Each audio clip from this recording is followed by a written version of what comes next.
निधाय हृदयविश्वेशं विधाय गुरुवन्दनं बालानां सुखबोधाय क्रियते तर्कसङ्ग्रहः विश्वेश्वरं साम्बमूर्तिं प्रणिपत्य गिरां गुरुं टीकां शिशुहितां कुर्वे तर्कसंग्रहदीपिकाम्। इससे पूर्व की कक्षा में द्रव्य कितने होते हैं, द्रव्य का क्या लक्षण है, यह बताया गया। उसमें क्या कहा गया था, गुणवत्वम या द्रव्यत्व जातिमत्वम द्रव्य सामान्य लक्षणम, ऐसा करके बताया गया था। उसके पश्चात लक्षण क्या होता है, लक्षण में कौन कौन से दोष संभव है, असाधारणत्व क्या होता है, ऐसा बताया गया। असाधारणत्व क्या होता है, लक्ष्यतावच्छेदक व्यापकत्वे सति लक्ष्यतावच्छेदक व्याप्यत्वम। लक्ष्य गो है, लक्ष्यतावच्छेदक गोत्व है, तो गोत्व किससे व्याप्य है, गोत्व शासनादिमत्व से व्याप्य है, और शासनादिमत्व भी किससे व्याप्य है, वह गोत्व से व्याप्य है, तो यही होता है व्याप्यत्वे सति व्यापकत्वम। उसके पश्चात कौन कौन से दोष होते हैं, अतिव्याप्ति, अव्याप्ति और असंभव। सब वहाँ पर आया था कि एतद दूषण त्रय रहितो धर्मो लक्षणम। एतद दूषण त्रय कौन है, अतिव्याप्ति, अव्याप्ति, असंभव। तो यहाँ तक हो गया कि लक्षण क्या होता है और द्रव्य का लक्षण क्या है। अब द्रव्य का लक्षण क्या किया गया है, द्रव्य का लक्षण किया गया है गुणवत्वम द्रव्य सामान्य लक्षणम। अब यहाँ पर शंका कर रहे हैं, जो लक्षण कहा गया है उसके ऊपर शंका उपस्थापित कर रहे हैं।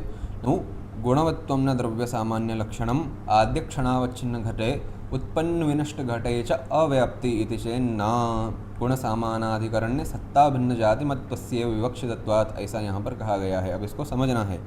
आद्य क्षणावच्छिन्न घट क्या होता है, आद्य है सबसे पहले, उसको कहते हैं आद्य। आद्य क्षण से अवच्छिन्न घट अर्थात उत्पत्तिकालीन घट। अब यहाँ पर ऐसा सिद्धांत है कि कोई भी द्रव्य जो उत्पन्न होता है वह उत्पन्न होने के पश्चात एक क्षण तक जो है वह निर्गुण और निष्क्रिय रहता है, उसमें एक क्षण तक कोई गुण और कोई क्रिया नहीं रहती है। कैसे इसको समझेंगे, आशय यह है कि गुण के प्रति कारण होता है कौन, द्रव्य। द्रव्य गुण का कारण है, क्योंकि गुण जो है वे द्रव्य में ही रहते हैं। यह इतना हो गया। अब कारण को कार्य से नियत पूर्व वृत्ति वाला होना आवश्यक है। कार्य से पहले वह रहे तभी वह कारण कहलाता है। घट बनने से पहले मिट्टी विद्यमान है, इस कारण मृदा जो है वह घट का कारण है। अतएव द्रव्य गुण का कारण बने तो उसको क्या होना चाहिए, उसको गुण से पहले विद्यमान होना चाहिए द्रव्य को।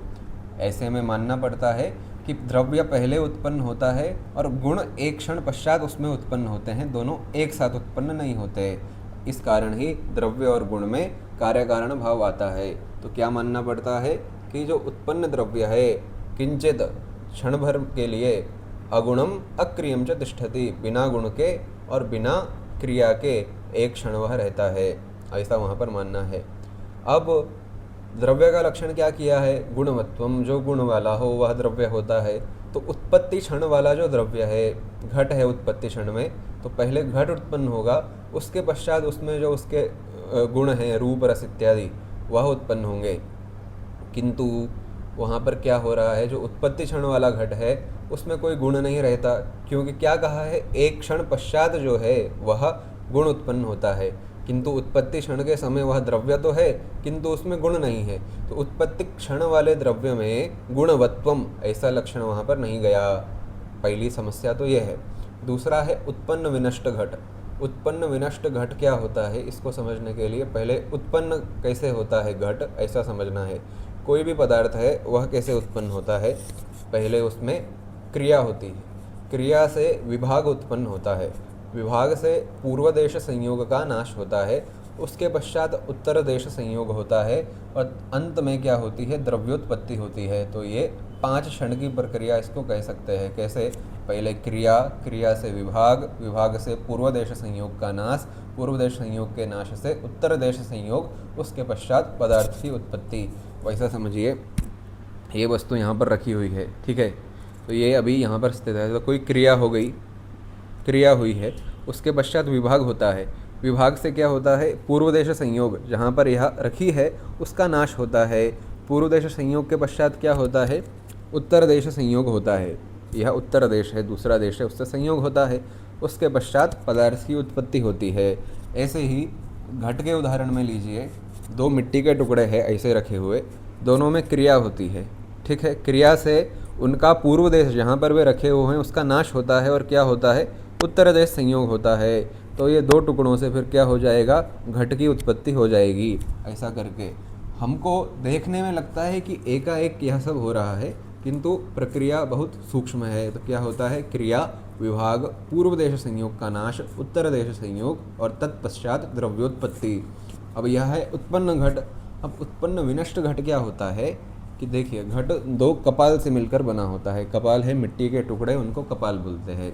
अब पहले द्रव्योत्पत्ति हो रही है जिस समय, उसके तृतीय क्षण में, तृतीय क्षण कौन सा है, क्रिया विभाग पूर्व देश संयोग का नाश।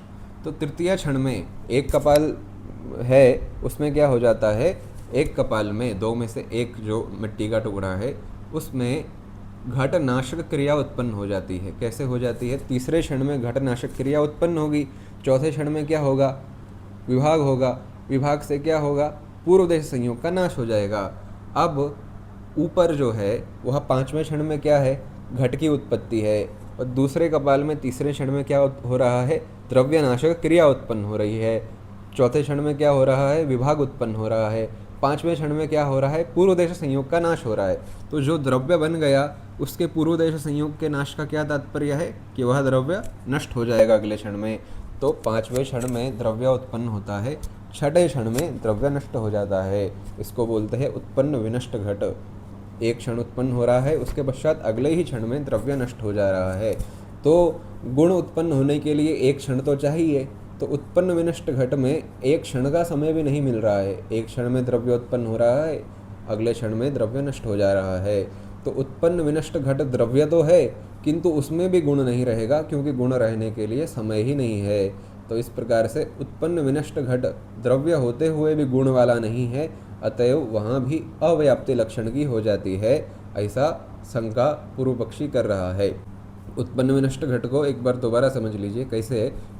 दो कपाल है, मिट्टी के टुकड़े हैं, पहले वे क्या कर रहे हैं, उनमें क्रिया हो रही है, फिर विभाग हो रहा है, फिर पूर्व देश संयोग का नाश हो रहा है, उसके पश्चात उत्तर देश संयोग हो रहा है, तत्पश्चात द्रव्योत्पत्ति घटोत्पत्ति हो रही है। किंतु जब यह सब हो ही रहा है तब दो में से एक कपाल में तीसरे क्षण में, तीसरा क्षण कौन सा है, पूर्व देश संयोग के नाश वाला तीसरा क्षण है, उसमें एक मिट्टी के टुकड़े में घट नाशक क्रिया उत्पन्न हो जाती है। फिर चौथे क्षण में क्या होगा, विभाग होगा। पांचवें क्षण में क्या होगा, पूर्व देश संयोग का नाश होगा। छठे क्षण में पूर्व देश संयोग का नाश होने से द्रव्य नष्ट हो जाएगा। इस प्रकार अव्याप्ति यहाँ पर आ रही है। नवीन न्यायिकों के मत में उत्पन्न विनष्ट घट होता नहीं है। तो वे क्या मानते हैं, वे उत्तर देश संयोग और द्रव्योत्पत्ति एक ही क्षण में मानते हैं। वास्तव में देखा जाए, जैसे ही घट ऐसे जुड़ गया, दो मिट्टी के टुकड़े आपस में जुड़ गए, वैसे ही घट उत्पन्न हो जाता है, उसमें कुछ विलंब की अपेक्षा नहीं होती। तो उत्तर देश संयोग और द्रव्य की उत्पत्ति नव्य न्यायिक एक ही क्षण में मानते हैं। तो उनके यहाँ उत्पन्न विनष्ट घट नहीं होता। उनके यहाँ एक क्षण का जो, उनके यहाँ चौथे क्षण में ही घट की उत्पत्ति हो जा रही है। किंतु प्राचीन न्यायिकों के मत में है, तो इस कारण इसको प्रदर्शित कर रहे हैं। मीमांसक जो है वे भी क्या कहते हैं, वे गुण और द्रव्य के बीच में क्षण भर का विलंब नहीं मानते। वे कहते हैं कि द्रव्य के साथ ही गुण की उत्पत्ति होती है। अब न्यायिक पूछेगा कि ऐसे में उन दोनों के बीच कार्य कारण भाव कैसे आएगा, तो कहते हैं कि प्रत्यक्ष ही जब गृहीत हो रहा है कि द्रव्य और गुण एक साथ उत्पन्न हो रहे हैं, तो उनका कार्य कारण भाव वैसे ही मानना पड़ेगा। कार्य कारण भाव भी उनका गृहीत है ही, और एक साथ उत्पत्ति भी उनकी गृहीत है ही। किंतु न्यायिकों के मत में क्या है, न्यायिकों के मत में कार्य कारण भाव होने के लिए कारण को कार्य से नियत पूर्व वृत्तित्व अपेक्षित है। भले ही हमारे अनुभव में समय का अंतराल गृहीत ना हो कि एक क्षण में ही दोनों की उत्पत्ति हुई है, किंतु मानना पड़ेगा यदि वह कारण है तो वह कार्य से पूर्व भी विद्यमान है। तो यहाँ पर क्या शंका है, एक तो उत्पत्ति क्षण वाले घट में गुण नहीं रहता, तो वहाँ पर गुणवत्तम लक्षण नहीं जाता। दूसरा, उत्पन्न विनष्ट घट में गुण की उत्पत्ति के लिए समय ही नहीं है, उत्पन्न होते ही घट नष्ट हो जा रहा है, तो वहाँ पर भी गुण नहीं रहता। तो ऐसे में वे दोनों द्रव्य तो है किंतु गुणवत्तम लक्षण वहाँ पर अव्याप्त है, ऐसी शंका है। तो अब कह रहे हैं गुणवत्तम का तात्पर्य गुण वाला होना नहीं है, किंतु क्या है, गुण सामानाधिकरण्य सत्ता भिन्न जातिमत्वम, ऐसा गुणवत्तम का अर्थ है। हाँ, ये लिखा है ना, गुण सामानाधिकरण सत्ता भिन्न जातिमत्वस्य विवक्षितत्वात्। गुण सामानाधिकरण, गुण का सामानाधिकरण कहाँ रहता है, द्रव्य में ही गुण रहते हैं, तो गुण का सामानाधिकरण हुआ द्रव्य में। अब एक ही अधिकरण में रहना, अधिकरण कहते हैं आधार को, अधिकरण समझ लीजिए, तो द्रव्य में ही गुण रहता है। अब द्रव्य में कौन कौन सी जाति रहती है, सत्ता जाति जो है वह, सत्ता का अर्थ यहाँ पर एग्जिस्टेंस नहीं लेना है, यहाँ पर जाति, सत्ता जाति। अमान्य दो प्रकार का होता है, जो आएगा द्रव्य गुण कर्म, सामान्य आया था ना, सामान्य पर और अपर होता है, पर अधिक देश वृत्ति वाला होता है, तो सत्ता जाति जो है वह अधिक देश वृत्ति वाली है, सब जगह ही सत्ता जाति रहती है। इस प्रकार से द्रव्य में द्रव्यत्व जाति तो है ही, किंतु सत्ता जाति भी है। तो यहाँ पर क्या हो रहा है, द्रव्य गुण सामानाधिकरण जो है, गुण का सामानाधिकरण्य किसमें है, द्रव्य में है। द्रव्य में कौन कौन सी जाति है, द्रव्यत्व जाति भी है, सत्ता जाति सब में ही रहती है द्रव्य गुण कर्म में, तो वहाँ पर सत्ता जाति भी है। यदि हम कहेंगे कि गुण सामानाधिकरण जातिमत्वम, तो गुण सामानाधिकरण जातिमत्वम वहाँ पर सत्ता जाति में भी आ रहा है, क्योंकि द्रव्य में सत्ता जाति भी रहती है। किंतु यदि हम ऐसा लक्षण करेंगे कि गुण सामानाधिकरण सत्ता भिन्न जातिमत्वम, तो सत्ता भिन्न कह दिया, तो द्रव्य में सत्ता और द्रव्यत्व से अतिरिक्त कोई जाति रहती नहीं है, तो वहाँ पर द्रव्यत्व जाति ही शेष रह जाती है। एक बार दोबारा समझ लेते हैं कैसे होगा। गुण सामानाधिकरण रहता है द्रव्य में, और द्रव्य में रहती है दो जातियाँ, एक तो द्रव्यत्व जाति रहती है और सत्ता जाति प्रत्येक स्थान पर रहती है द्रव्य गुण कर्म में, तो वहाँ पर सत्ता जाति भी रहती है। अब मात्र गुण सामानाधिकरण करना है तो वह सत्ता जाति भी वहाँ पर है, द्रव्यत्व जाति भी वहाँ पर है, तो ऐसे में मात्र द्रव्यत्व जाति में लक्षण नहीं जा रहा है, तो क्या करेंगे, सत्ता भिन्न जातिमत्वम आगे विशेषण जोड़ देंगे। तो सत्ता भिन्न जातिमत्वम वहाँ पर जोड़ देने पर क्या होता है, मात्र द्रव्यत्व जाति शेष रह जाती है, तो द्रव्यत्व जाति वाला द्रव्य ही होता है। इस प्रकार से द्रव्य का लक्षण क्या है, गुण सामानाधिकरण सत्ता भिन्न जातिमत्वम, ऐसा वहाँ पर लक्षण है। गुणवत्वम का जो निष्कृष्ट लक्षण है गुणवत्वम का, वह है गुण सामानाधिकरण सत्ता भिन्न जातिमत्वम। अब यह सामानाधिकरण्य समवाय संबंध से ही विवक्षित है, ऐसा आगे बताएंगे। ठीक है, इतना हो गया। अब है ननु एवमपि एकम रूपम रसात् पृथक इति व्यवहारात् रूपादो अतिव्याप्तिरिति चेन्न एकार्थ समवायादेव तादृश व्यवहारोपपत्तो गुणे गुणान अनंगीकारात्। अब यहाँ पर क्या समस्या है, हमने कह दिया गुण सामानाधिकरण सत्ता भिन्न जातिमत्वम, गुण में गुण नहीं होते ऐसा सिद्धांत है। कोई रूप है, रूप में रूप रहता है क्या, कोई वस्तु हरे रंग की है तो हरे रंग में हरा रंग रहता है क्या, नहीं रहता, रूप में रूप नहीं रहता। ऐसे ही संख्या में संख्या नहीं रहती, एक में कोई एक रहता है क्या, नहीं रहता, तो गुण में गुण नहीं रहते, ऐसा सिद्धांत है। किंतु एकम रूपम रसात् पृथक, घट है, घट कितना है, एक, तो एक रूप रस से भिन्न है, घट का रूप है ना, तो वह उसमें क्या प्रतीत हो रहा है, एकम रूपम रसात् पृथक, एक रूप रस से पृथक है, ऐसी वहाँ पर प्रतीति है। सबको प्रतीति हो सकती है ऐसी कि एक रूप रस से पृथक है। अब यहाँ पर क्या समस्या आ रही है, रूप एक है तो उसमें एकत्व संख्या गुण है, तो रूप गुण है, उसमें गुण की प्रतीति हो रही है, और रसात् पृथक, रस से वह पृथक है तो पृथकत्व भी गुण है, तो वहाँ पर क्या हो रहा है, एकम रूपम रसात् पृथक, तो एकत्व संख्या की और रसात् पृथक, रस से पृथक है तो पृथकत्व भी एक गुण है, तो उसकी भी प्रतीति हो रही है। तो रूप में एकत्व संख्या की और पृथकत्व गुण की प्रतीति हो रही है, तो क्या होगा यहाँ पे, तो गुण सामानाधिकरण्य वहाँ पर प्रतीत हो रहा है कि नहीं हो रहा है, हो रहा है, क्योंकि एकत्व संख्या और पृथकत्व रूपी गुण, ये दोनों ही गुण वहाँ पर रूप में प्रतीत हो रहे हैं। और सत्ता भिन्न जाति वहाँ पर है कि नहीं है, वहाँ पर गुणत्व जाति है। इस प्रकार से गुण सामानाधिकरण सत्ता भिन्न जातिमत्वम रूप में भी आ जा रहा है, एकम रूपम रसात् पृथक, ऐसी अनुभूति के आधार पर। तो इसका उत्तर क्या दे रहे हैं, एकार्थ समवायादेव तादृश व्यवहारोपपत्तो, कि वहाँ पर वे सब समवाय संबंध से नहीं है किंतु एकार्थ समवाय संबंध से है। एकार्थ समवाय क्या होता है? एक ही अधिकरण में, एक ही आधार में जब वस्तुएं एक से अधिक गुण समवाय संबंध से रहते हो तो उनको एकार्थ समवाय संबंध उनके मध्य परस्पर होता है।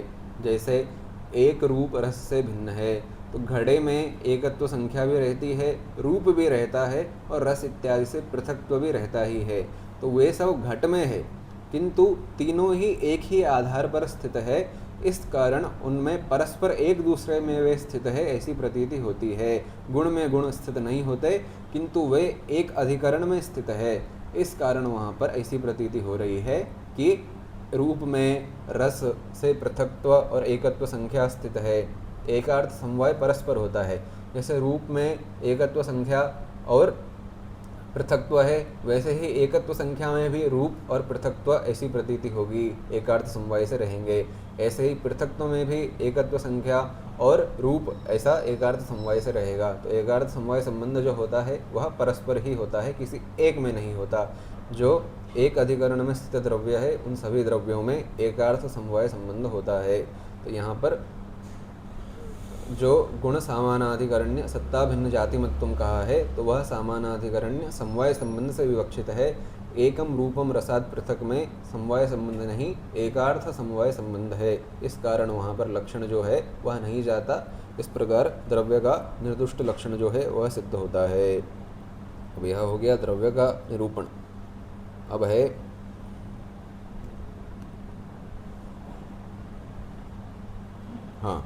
अब गुण का निरूपण कर रहे हैं कि 24 गुण कौन कौन से हैं। रूप रसगंध स्पर्श संख्या परिमाण पृथक्त्व संयोग विभाग परत्वापरत्व गुरुत्व द्रवत्व स्नेह शब्द बुद्धि सुख दुखेच्छा द्वेष प्रयत्न धर्माधर्म संस्काराश 24 गुणाः।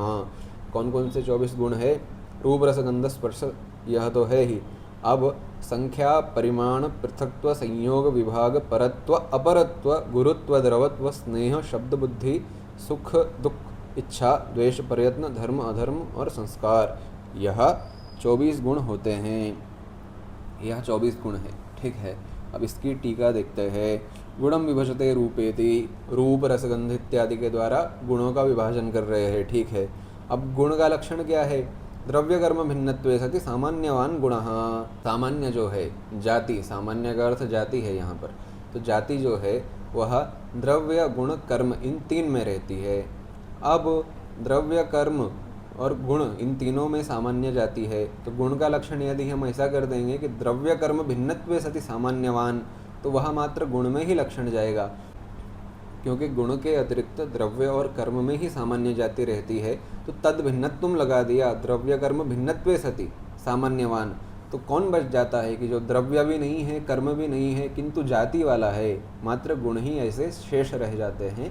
द्रव्य कर्म भिन्नत्वे सति सामान्यवान ऐसा कहने पर गुणत्व जाति मानवा, अथवा जो गुणत्व जाति से युक्त हो उसको गुण कहते हैं। पूर्व में आया था ना द्रव्यत्व जातिमत्वम द्रव्य लक्षणम, ऐसे ही गुणत्व जातिमत्वम गुण लक्षणम।